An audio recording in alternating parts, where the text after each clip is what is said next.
Biggun's pups.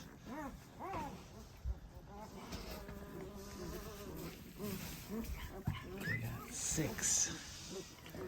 3 males, 3 females.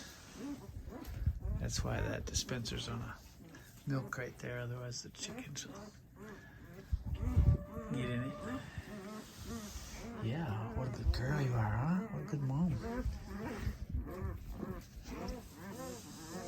So these are Olympic farm and ranch dogs. The Shenanigans legacy continues. They were born about 2 days ago. Today's the 30th, I think. So 2 months from now, 2 months, 9 weeks, these guys will be ready to go. Still taking deposits from both genders.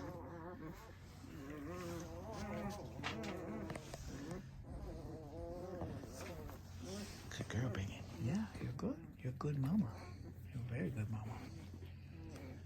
I got a little heat lamp there, so that's why they're clustered.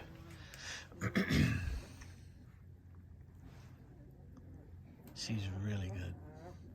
I'm not just blowing smoke there. She's a great mother.